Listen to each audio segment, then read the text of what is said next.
Law Matters. Of course it does. Welcome once again. Hi, I'm Debbie Moraes, your host and moderator.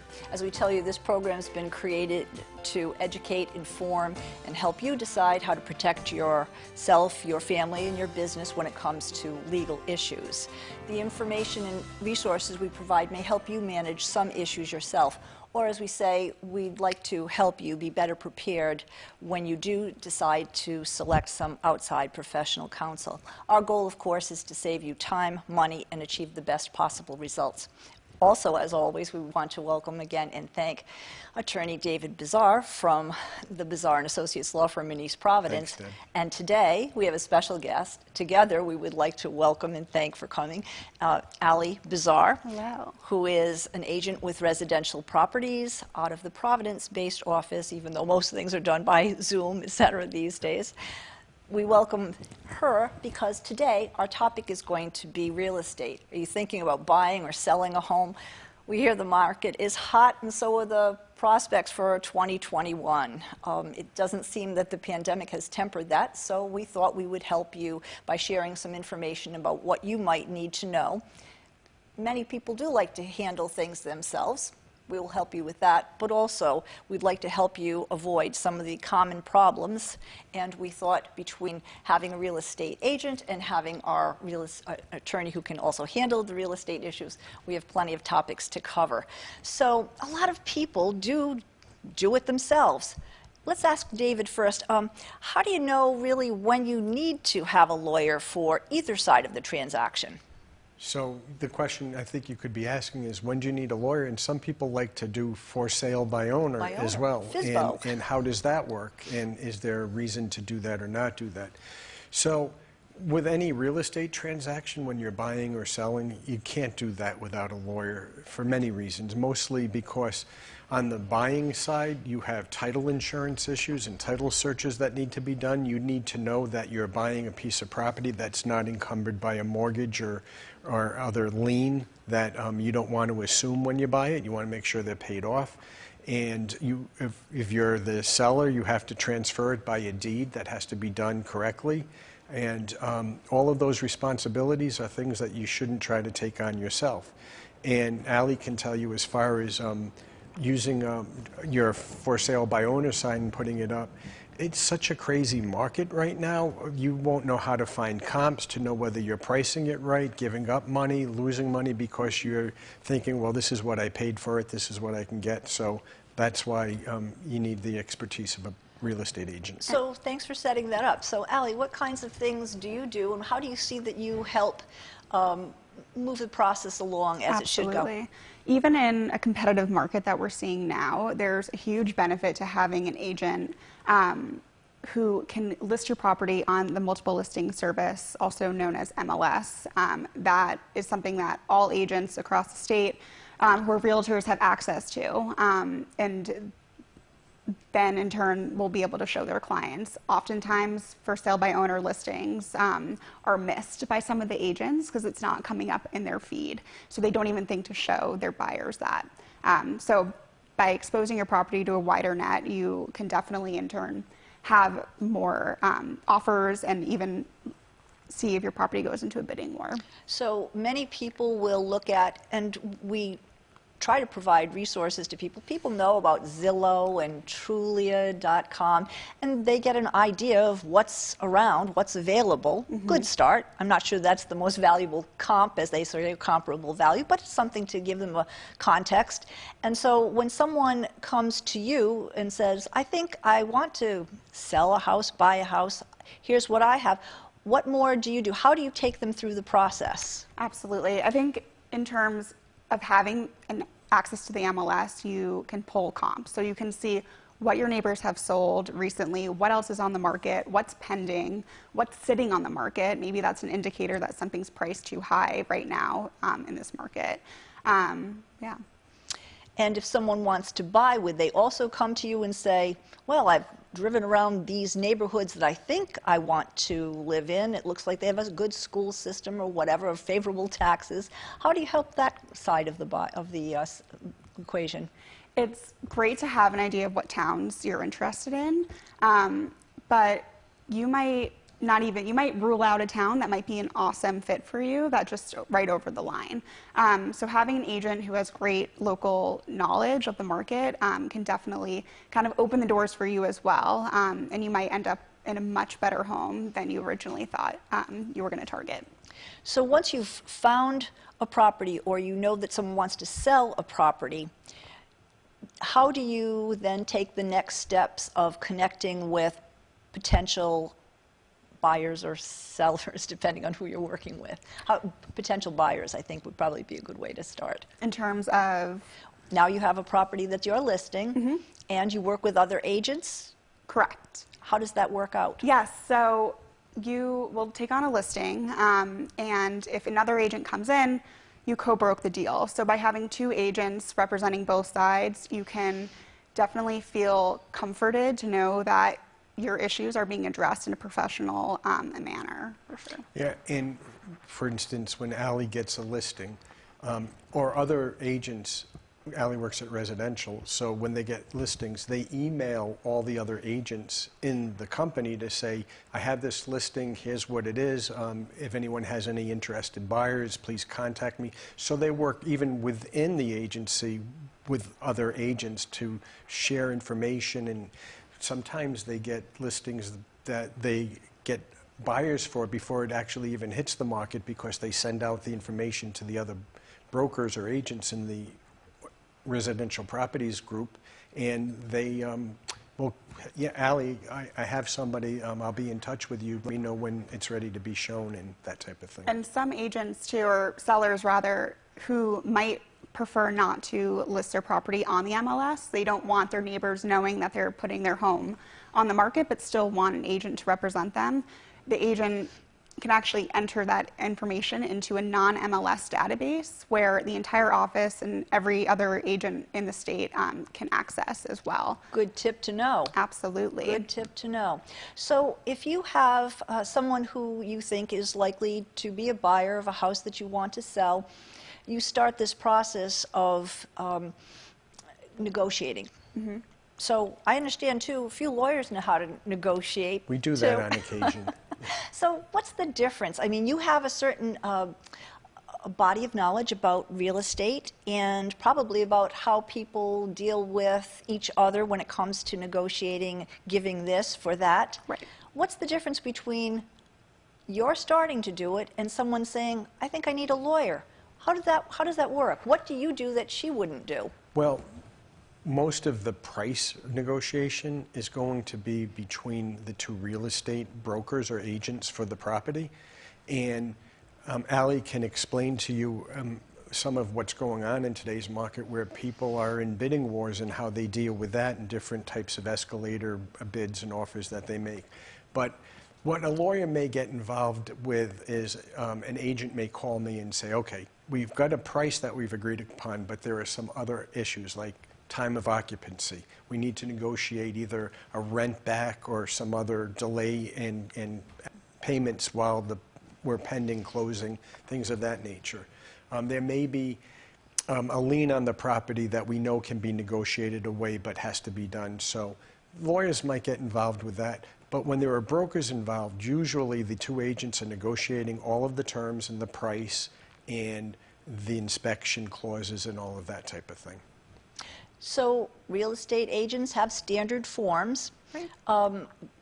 If you think that what you're getting involved in as a buyer might be more complicated, you don't really understand the ins and outs of a particular area, you could be expected to know certain things, but would it be in the buyer's best interest to still work with a lawyer to dig deeper or deal with various contingencies? So, for example, easements, maybe you would know about that, maybe you wouldn't.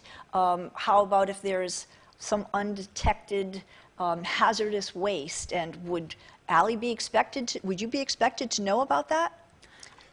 Well, I'll let you answer Yeah. in one sec, but I will tell you that Allie's clients think that Allie knows everything. Of course. You have to have confidence in your agent. And it's amazing how much she knows, but they put pressure on agents sometimes to say, what are the zoning restrictions? Can I add on? Do I need to get an exception to the zoning. Will my septic system allow me to add 6 bedrooms to the house?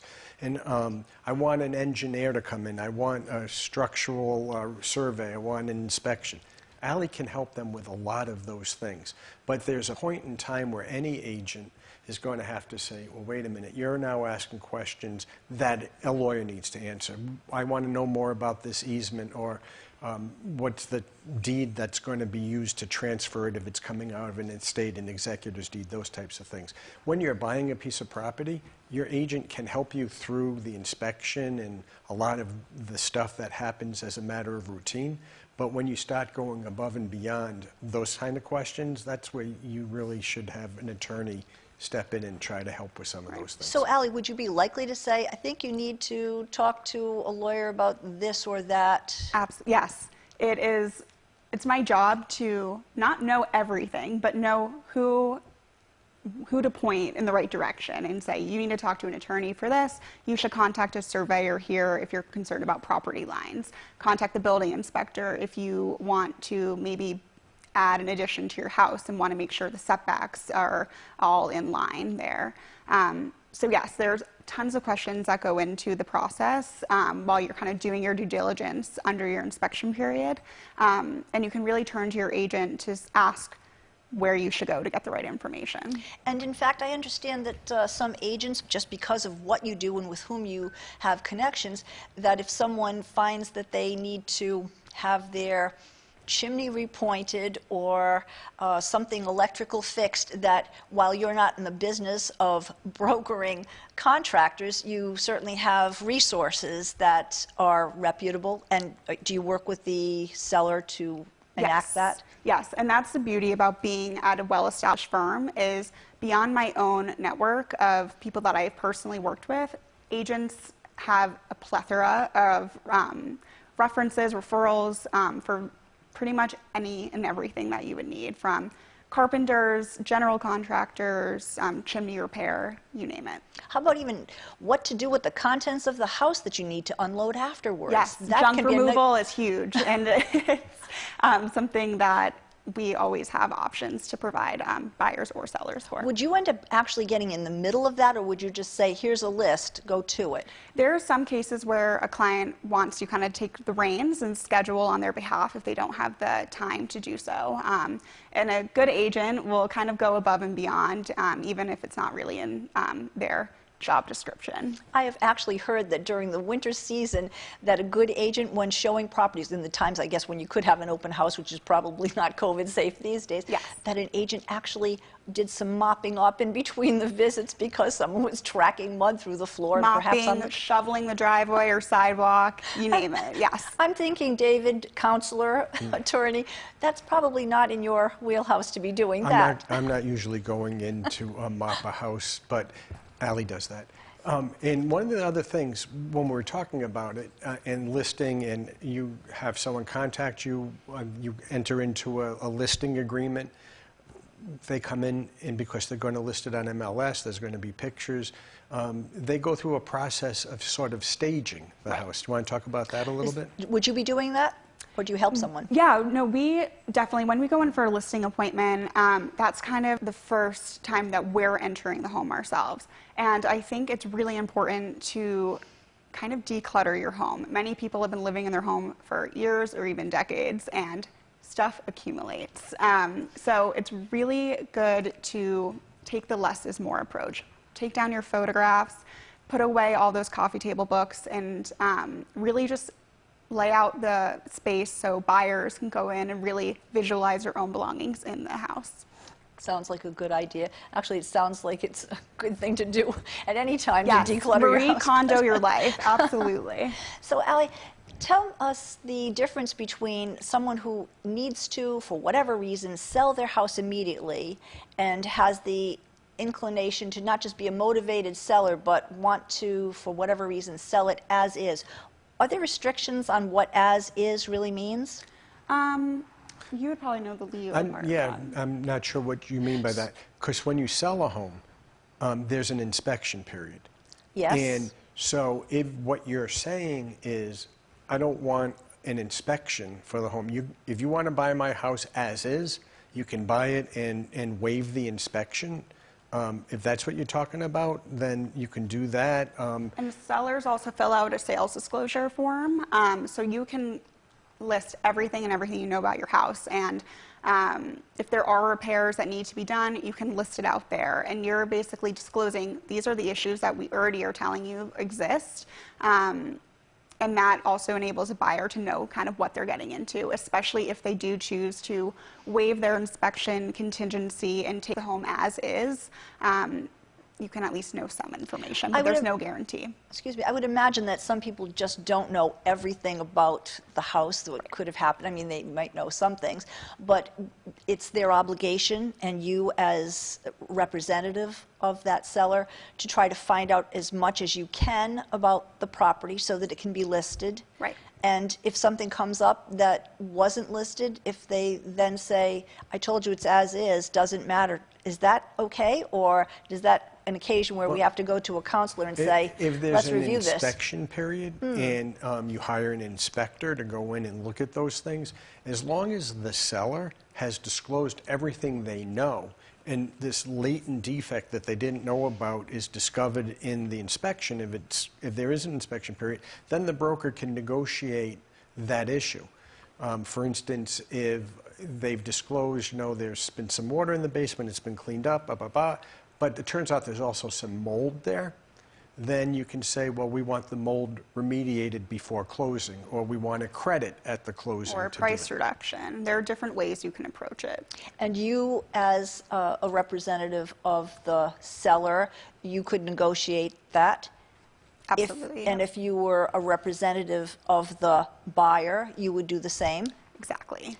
And David, if someone is working with you because you're their attorney for other issues, might they be inclined, or might they say to you, this is a health issue, I don't want to negotiate this in any way, shape, or form? You would know legally whether or not, I don't know, radon, asbestos, mold, those are legal issues as much as they are points of negotiation?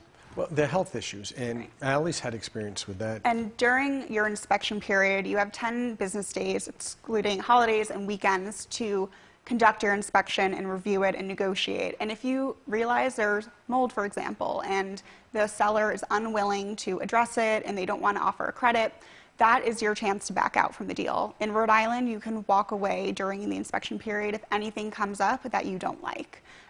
It's a little different from other states where you need definite cause to walk, but in Rhode Island, it's a little bit more lenient for the buyer.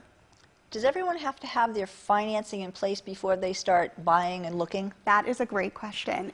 In today's market, because it is so competitive, inventory is historically low, and there are tons of buyers lining out the door for different homes. It's really important to get pre-approved by a lender, or make sure your finances are in order if you're purchasing cash. And that way, if you do like the house and you submit an offer, you can show the seller that you're qualified and you're ready to go. And it, as Allie's saying, a lot of times the buyers are out the door and there can be a bidding war. And so the seller isn't going to necessarily just look at who's given me the most money, but who's most likely to be able to close the deal as quickly, if they want it done quickly, as can be done. So that financing in place is important. And you can maybe explain some of the things that happen when you have places with multiple bids and different kinds of offers that can be made. The war? Yeah, exactly.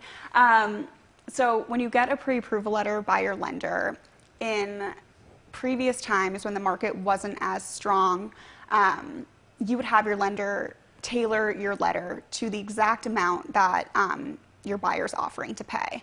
In today's market, where it is so competitive, a lot of lenders are suggesting that you show your absolute max of what you're qualified for, even if you're not willing to pay that price for the property. And that just kind of reinforces to the seller that you're overqualified for some of these homes and you're bound to close. It's unlikely that a mortgage wouldn't get approved while you're under contract. And talk about some of the offers with escalation clauses, how that works and that type of thing. So in these multiple offer situations, the realtors have access to a form called an escalation addendum. So you will submit your purchase and sales price of whatever your base amount is. And then an escalator, as we call it, is a form where you can say, we will beat any other offer by X amount of dollars, and oftentimes it's $5,000. And you can either leave it open-ended or you can cap it and say, I'll pay up to $600,000, beating anyone else by $5,000. And that just kind of gives you an advantage where you're not giving up so much money off the bat unless another offer is also willing to pay a similar amount. What happens when someone says, this is going to be cash? How do you vet that? It's one thing if someone comes in with the loan officer's amount that says, I have X dollars available to work with. How do you deal with someone who says, I have cash? Most people would love to have cash. Absolutely. Cash is always king in this industry. So you can show proof of funds, How do they do accounts. that? Oh, bank accounts. Bank accounts, checking, savings. Do you ask for that if someone's getting involved in, say, that bidding war? So with COVID especially, many agents are asking for proof of funds or pre-approval letters prior to even showing. That's just kind of their way of weeding out maybe nosy neighbors or other people who might not be that serious about the process. So yes, to answer your question, many people are already showing those funds ahead of time before even making an offer. So for you to work, we understand you make commission out of what you sell. There are so many things that you're describing here, including that escalation, that could make it possible for you to earn more because they're selling more. Mm-hmm. Or how about if they negotiate it down and it's less? Is all of that in flux until there's a purchase and sale agreement intact? So you would sign that, and then most agents are paid on the net sale of that. So it excludes any closing credits or any prepaids of that matter. But in terms of being worried about your agent wanting to up your offer for a higher commission, that's not the case, especially with an escalator in place. It's just showing that the market is really supporting a higher price point, and a good agent is gonna work for you no matter the price point. And she's talking about the buyer's agent and that point, because of course the seller's agent wants to get you as much money because they want to get as much money. And most sellers are paying the commission, so it's not any money out of the buyer's pocket. Can you explain, some people understand that there's an idea of dual agent. Can you explain what that is and how to best work around it and work with that? So a dual agent is when an agent represents both the buyer and the seller. You can also, it's basically a transaction facilitator because you really, at that point, can't advise either party as you would if you were just representing one side. I'm sure you can kind of speak a little more. That's correct. In fact, I think the form calls it a transaction facilitator at that point in time. Right. And if someone is in that situation and they agree with that, but they are also concerned if they are, say, the seller, would that more than likely be an occasion where you would be able to, either one, say you're representing, the seller comes to you, would you be able to look at that contract as it is and go through that, all of the caveats, all of the contingencies? Not to say that that dual agent isn't doing a good job, but who's got a better dog in the fight? Do you end up doing that? Are you called in at that time? Oftentimes, I will have clients come to see me, whether they've had a dual, a facilitator or an agent of their own, even if it's just an agent dedicated, if they're the seller to the sale, to that seller, they'll bring me the document so I can look at it to make sure that there isn't anything that's in there that is not helpful to them, or that it's not missing something that they need in there.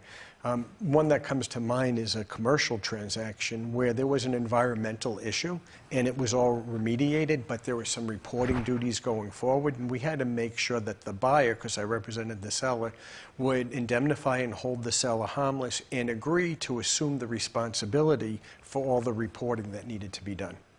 Good. So at closing time, I understand in various states, some will allow just the agent to take care of it.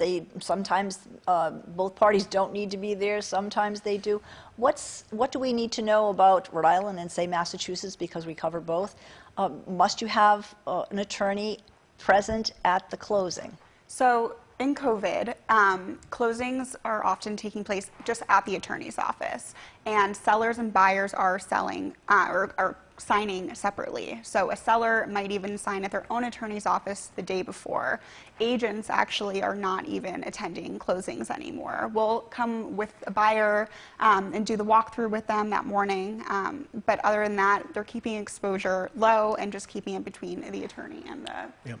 I've done a lot of those closings where if I'm representing the seller, they come to my office, we execute all the documents, and then we'll either have sometimes the agent will drop it off to the buyer's attorney, or I'll drop it off, and then the buyer's attorney will finish the closing at their office and say, hey, do you want the money wired? Do you want to pick up the checks? How do you want that handled? In this land of still COVID, we talked earlier about how some transactions you're able to handle by Zoom, or sometimes you could do it electronically. Could this be an occasion where if someone sent me something to sign, I could sign it, send it to you as an electronic file? Could that still work? No. No. No power of attorney, though, right? Well, here's the problem. A POA could. Okay. Certain documents can be signed that way. Yes. The deed, which has to be an original and notarized, it's hard to do that. You can't do that electronically. Then the title attorney is probably, as far as I understand it, not going to accept an electronic signature on the deed transferring the property.